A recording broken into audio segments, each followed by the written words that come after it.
Assalamualaikum warahmatullahi wabarakatuh. Kepada yang terhormat Bapak atau Ibu, dosen penguji, kepada yang terhormat Bapak Imam Baihaqi selaku dosen pembimbing, serta Bu Giodita selaku dosen pembimbing yang telah memberikan kesempatan pada saya untuk bercerita mengenai skripsi saya yang berjudul Evaluasi Tingkat Kesiapan Manajemen Risiko Rantai Pasok PT Pertamina EP Aset 4 Polengfield. Alasan saya mengambil topik skripsi ini adalah karena saya melihat kondisi Indonesia saat ini cukup memprihatinkan. Seperti yang telah diketahui, Indonesia merupakan salah satu negara dengan kekayaan alam yang melimpah. Namun, pengolahan sumber daya alam tersebut sampai saat ini masih belum dilakukan secara maksimal. Kementerian ESDM mengatakan bahwa saat ini cadangan minyak milik Indonesia hanya cukup untuk 9 tahun ke depan. Sedangkan untuk cadangan gas bumi milik Indonesia hanya cukup untuk 21 tahun ke depan. Kondisi ini membuat pemerintah berupaya untuk meningkatkan cadangan minyak dan gas bumi milik Indonesia melalui pengelolaan sumber daya alam, dalam hal ini minyak dan gas bumi, melalui BUMN. Mengapa BUMN? Karena menurut Undang-Undang Nomor 19 Tahun 2003 tentang Badan Usaha Milik Negara mengatakan bahwa tujuan pemerintah membuat Badan Usaha Milik Negara atau BUMN adalah untuk mengelola sumber daya alam untuk masyarakat banyak. Salah satu BUMN yang berfokus pada minyak dan gas bumi adalah PT Pertamina EP.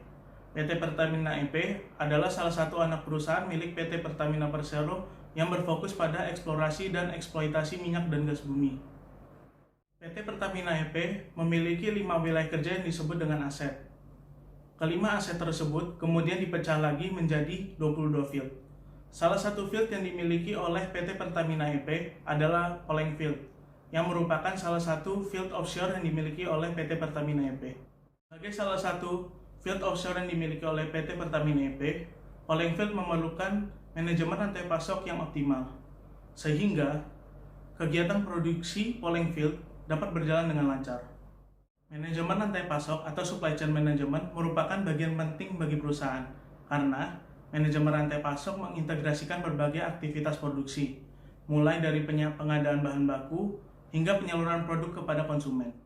Manajemen rantai pasok dapat berjalan dengan optimal, diperlukan pengendalian risiko untuk meminimalisir risiko yang dapat terjadi dalam kegiatan rantai pasok.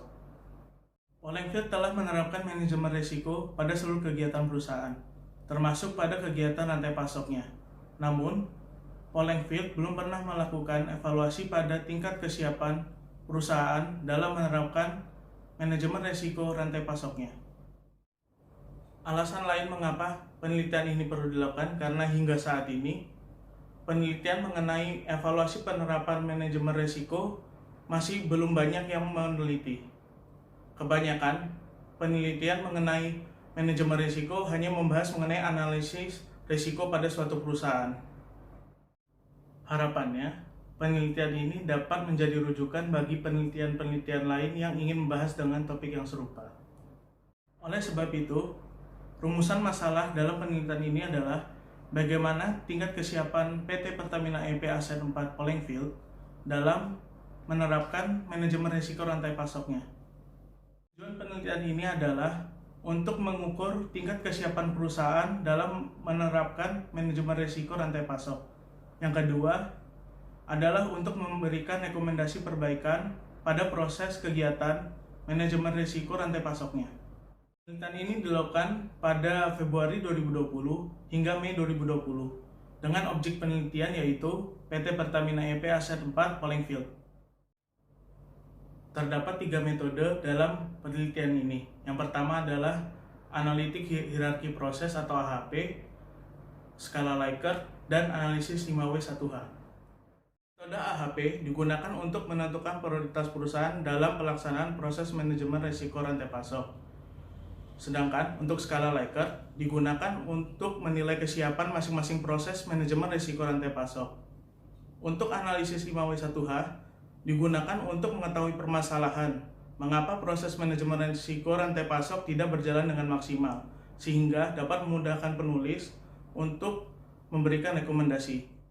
Pengambilan data dalam penelitian ini dilakukan melalui wawancara, kuesioner, dan fokus group discussion secara online. melalui beberapa media seperti Google Form dan aplikasi Zoom. Mungkin sekian dulu cerita skripsi dari saya. Kurang lebihnya mohon maaf. Wassalamualaikum warahmatullahi wabarakatuh.